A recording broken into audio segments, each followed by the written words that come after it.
Hello दोस्तों, स्वागत है आपका हमारे यूट्यूब चैनल सुपर 100 स्टडी में। मैं आपके लिए इस बायोलॉजी की वीडियो लेकर आया हूँ। इस वीडियो में ब्लड का टॉपिक कवर करेंगे। ब्लड में जितने क्वेश्चन बनते हैं सारे क्वेश्चन कवर करेंगे। चलो स्टार्ट करते हैं। ब्लड तो ब्लड मतलब होता है रक्त, यानी रक्त का अध्ययन क्या कहलाता है? हीमेटोलॉजी। और रक्त बनने की प्रक्रिया क्या कहलाती है? हीमेटोपाइसिस। ब्लड एक क्या है? तरल संयोजी ऊतक है। ब्लड का मुख्य कार्य क्या है? पहले ये जानो ब्लड का मुख्य कार्य क्या है। तो ब्लड हमारे शरीर में ऑक्सीजन को फेफड़ों से अन्य भाग तक ले जाता है तथा कार्बन डाइऑक्साइड को बाहर निकालता है। ब्लड का मुख्य कार्य है ऑक्सीजन को फेफड़ों से अन्य भाग तक ले जाना और कार्बन डाइऑक्साइड को बाहर निकालना। ब्लड का पीएच वैल्यू, पीएच मान कितना है? तो ब्लड का पीएच मान है 7.4, जो होता है क्षारीय। स्वस्थ मनुष्य का शरीर में कितने लीटर ब्लड होता है? 5 से 6 लीटर होता है। मैक्सिमम कितना हो सकता है? 7 लीटर। चलिए आगे बढ़ते हैं। तो बात आती है कि ब्लड हमारे शरीर में बनता कहाँ है। तो ब्लड बनता है हमारे शरीर में अस्थि मज्जा में। और भ्रूण अवस्था में कहाँ बनता है? भ्रूण अवस्था में प्लीहा में भी बनता है, यकृत में भी, मेसोडर्म में। ये ऑप्शन प्लीहा हो तो प्लीहा लगाएंगे, यकृत हो यकृत लगाएंगे, मेसोडर्म हो तो मेसोडर्म लगाएंगे। ठीक है। तो बात करते हैं मेल। तो मेल में मतलब पुरुषों में 5.6 लीटर रहता है रक्त, और फीमेल में कितना? 4.5 लीटर, यानी 1 लीटर कम रहता है महिलाओं में।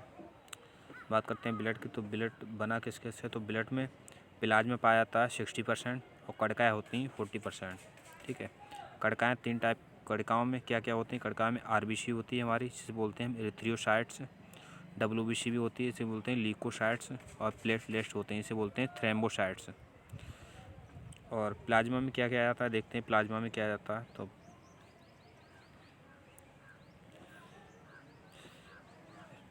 प्लाज्मा में हमारा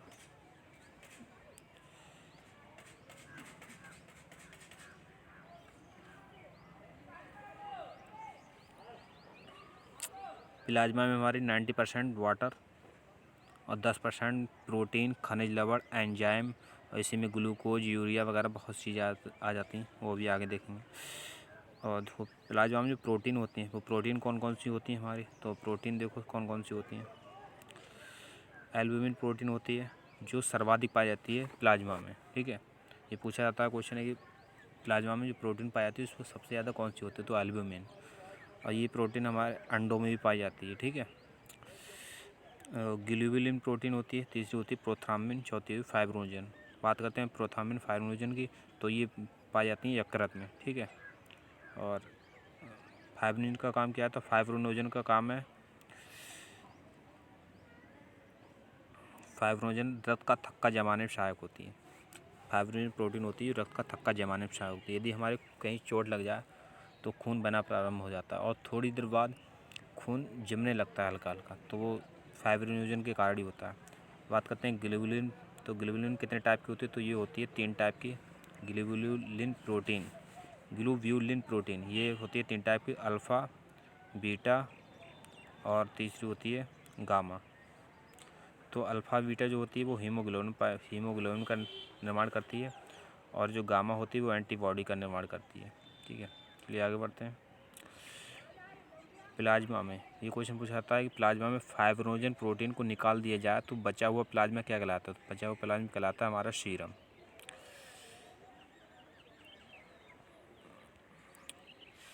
चलिए बात करते हैं ब्लड। हाँ, ब्लड में अभी बताया था हमने। प्लाज्मा में जो यूरिया भी होती है, कोलेस्ट्रॉल भी होती है, ग्लूकोज भी होती है 10% में, बिलिरुबिन भी होती है और खनिज लवण भी होती हैं। तो यूरिया कितनी होती है हमारे ब्लड में? 18 से 30 मिलीग्राम पर 100 ml। 100 ml रुधिर में 18 से 30 मिलीग्राम होती है यूरिया। कोलेस्ट्रॉल 150 से 250 मिलीग्राम, ग्लूकोज 80 से 120 मिलीग्राम 100 ml में, और बिलिरुबिन 1 से 1.5 mg 100 ml में। अब ये पूछा जाता है बिलिरुबिन जो होता है वो हमारे शरीर में बढ़ने पर, उसकी मात्रा यदि हमारे शरीर में बढ़ जाए तो 2 mg से ज़्यादा हो जाए अगर मात्रा, तो रक्त पीला हो जाएगा, जिससे हमें कौन सा रोग हो जाएगा? पीलिया, जिसे बोलते हैं हेपेटाइटिस। अच्छा, बात करते हैं खनिज लवण। तो खनिज लवण में आता है हमारा सोडियम, जो क्या करता है? जो हमारे शरीर में हार्ट बीट को बढ़ाता है। ठीक है, हृदय की धड़कन को बढ़ाता है। चलिए आगे बढ़ते हैं। चलिए बात करते हैं रक्तदान यानी महादान। तो रक्तदान। यदि कोई व्यक्ति रक्तदान करता है तो अपना 10% ही रक्तदान कर सकता है। अब वह अपने शरीर का केवल 10% ही रक्तदान कर सकता है, इससे ज़्यादा नहीं कर सकता। आयु कितनी है व्यक्ति रक्तदान करने की? 21 से 60 वर्ष का व्यक्ति रक्तदान कर सकता है। न्यूनतम वजन 50 किलोग्राम व्यक्ति का, 50 किलोग्राम न्यूनतम वजन होना चाहिए व्यक्ति का, रक्तदान करने वाले व्यक्ति का। कितने दिन के अंतराल पर? यदि पहला उसने रक्तदान कर दिया है तो वो चाहे दूसरा रक्तदान कितने दिन बाद कर सकता है? तो वह 14 दिन बाद कर सकता है। ठीक है।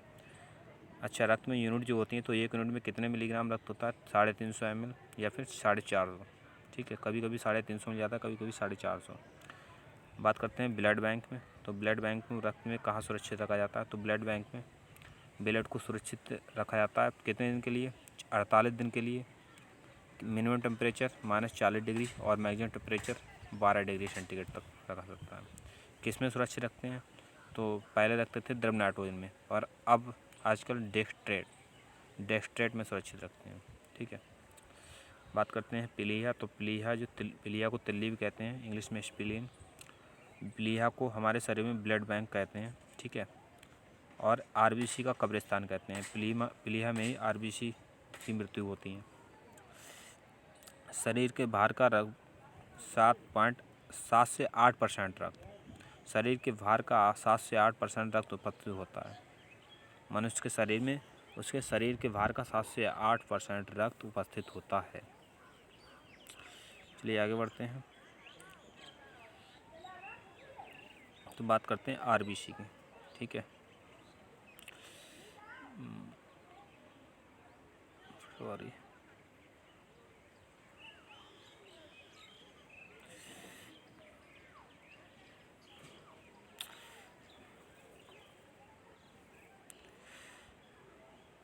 बात करते हैं आरबीसी की। तो आरबीसी का पूरा नाम रेड ब्लड कार्पल्स, हिंदी में कहते हैं लाल रक्त कणिकाएँ। आरबीसी को एरिथ्रोसाइट भी कहते हैं। आरबीसी की संख्या कितनी होती है हमारे शरीर में? 50 लाख पर mm³ या फिर 4.5 से 5 मिलियन पर mm³। आरबीसी का निर्माण कहाँ होता है? अस्थि मज्जा में होता है। आरबीसी का जीवन काल कितना है हमारे शरीर में? 120 दिन। अच्छा, एक और चीज़, केंद्रक। आरबीसी में केंद्रक उपस्थित नहीं होता है, परंतु इसके अपवाद हैं ऊँट व लामा। ऊँट और लामा 2 प्रजाति ऐसी हैं जिसमें केंद्रक पाया जाता है। ठीक है। बात करते हैं हीमोग्लोबिन की, जो किसमें पाया जाता है? आरबीसी में पाया जाता है, रक्त में पाया जाता है। तो हीमोग्लोबिन का रंग नॉर्मली कैसा होता है? बैंगनी। और जब इसमें ऑक्सीजन गैस मिल जाए तो इसका रंग कैसा हो जाता है? लाल। फिर इसे बोलते हैं ऑक्सी हीमोग्लोबिन, तो इसका रंग हो जाता है लाल। अच्छा, पर्वत या ऊंचाई पर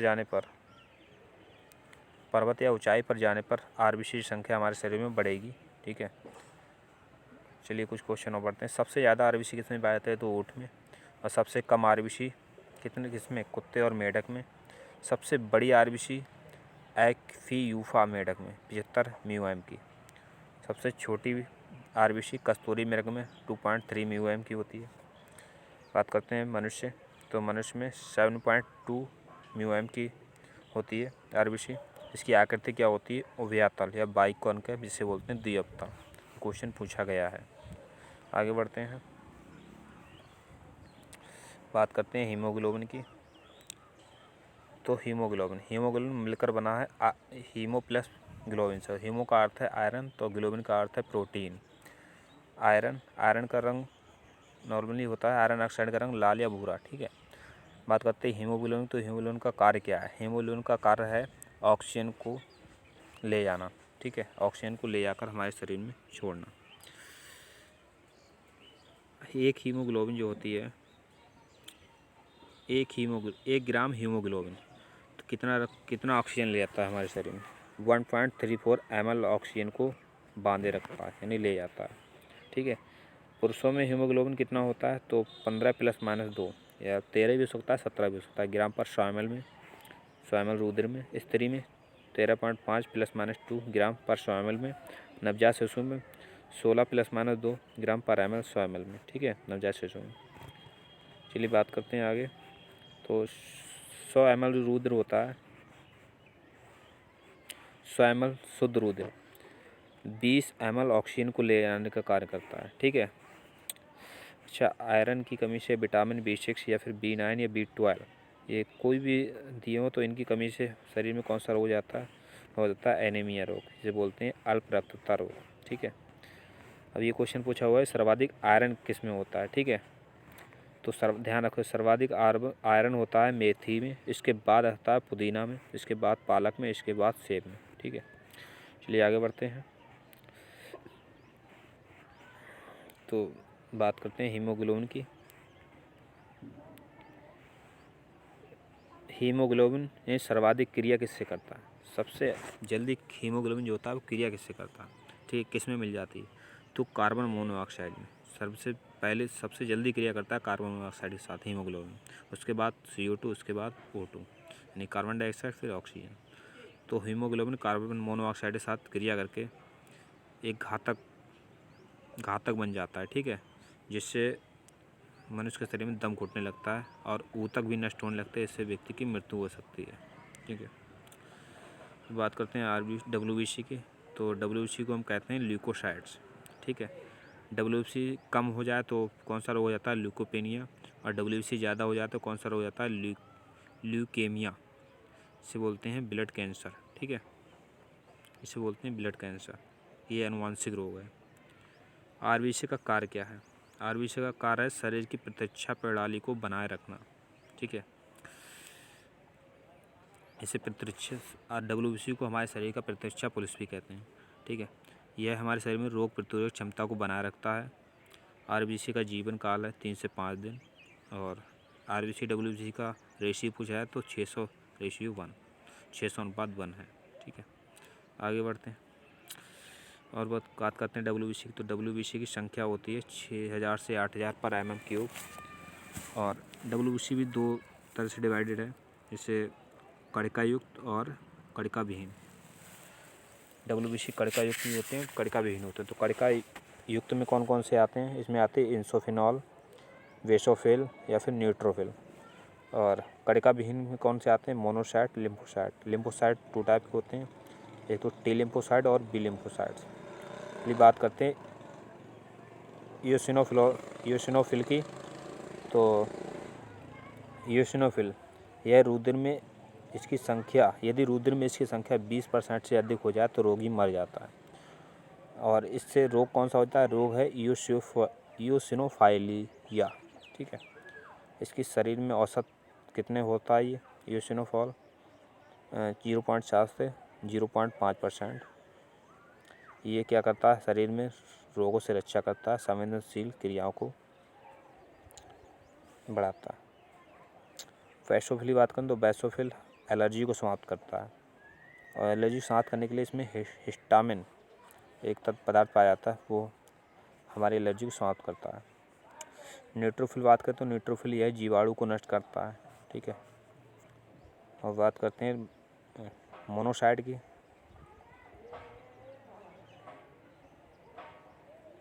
WBC में मोनोसाइट आकार में सबसे बड़ी होती है। ये क्या करती है? जीवाणु को पकड़कर नष्ट करने का कार्य करती है मोनोसाइट। बात करते हैं लिम्फोसाइट की। तो लिम्फोसाइट जो होता है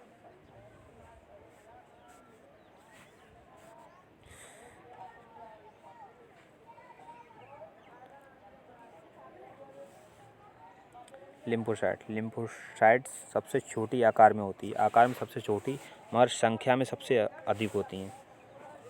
WBC में लिम्फोसाइट जो होती है संख्या में सबसे अधिक होती हैं मगर आकार में सबसे छोटी होती है।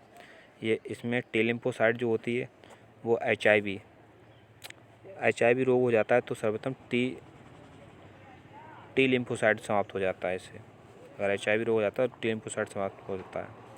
बात करते हैं B लिम्फोसाइट। तो B लिम्फोसाइट हमारी स्मृति क्षमता के रोगों को दूर करता है। ठीक है, चलिए बात करते हैं प्लेटलेट्स की।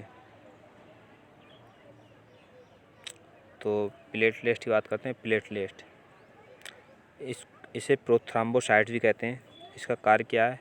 चोट लगने पर रक्त का थक्का जमाना। ठीक है, चोट लगने पर रक्त का थक्का जमाना।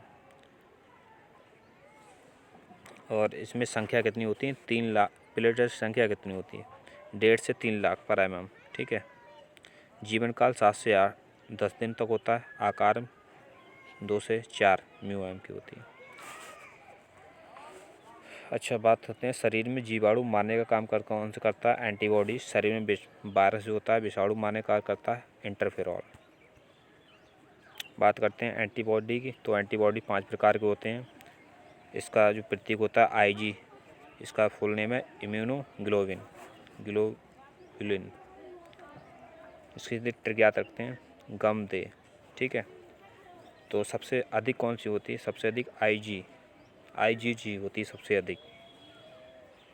माता के गर्भ में प्लेसेंटा की रक्षा करती है ये। आईजीए इसका कार्य है बाह्य स्राव, यानी दूध और लार का श्रावण करती है। आईजीएम इसका कार्य क्या है? नवजात शिशु का शरीर बनाता है ये, ठीक है। आईजीडी और आईजीई इसका कार्य है श्वसन तंत्र या एलर्जी से बचाने में सहायता करती है। माता के प्रथम दूध को क्या कहते हैं? कोलेस्ट्रम, ठीक है, ध्यान रहे, माता के प्रथम दूध कहते हैं कोलेस्ट्रम। बात करते हैं तो हेपेरिन की, तो हेपेरिन जो होता है, हेपेरिन शरीर के अंदर रक्त को जमने में नहीं देता है। हेपेरिन क्या है? हेपेरिन एक कार्बोहाइड्रेट है, प्रोटीन नहीं है, बल्कि हेपेरिन एक क्या है? कार्बोहाइड्रेट है। बात करते हैं डेंगू की, तो डेंगू एंडीज एंजिप्टाई मच्छर से होता है। ये एक अरबो वायरस है, ठीक है। इससे क्या होता है? डेंगू में प्लेटलेट्स सबसे तेज़ी से गिरती हैं, ठीक है। इसका पहला मामला कहाँ आया था भारत में? तो कलकत्ता में आया था 1955 में। इससे हड्डी तोड़ बुखार भी कहते हैं। इसका जो मच्छर होता है वो 45 डिग्री के एंगल पर काटता है, ठीक है। और ये पाया किस में जाता है? स्वच्छ पानी में पाया जाता है इसका मच्छर। ठीक है, आज के लिए इतना ही काफ़ी। मिलते हैं अगली वीडियो में।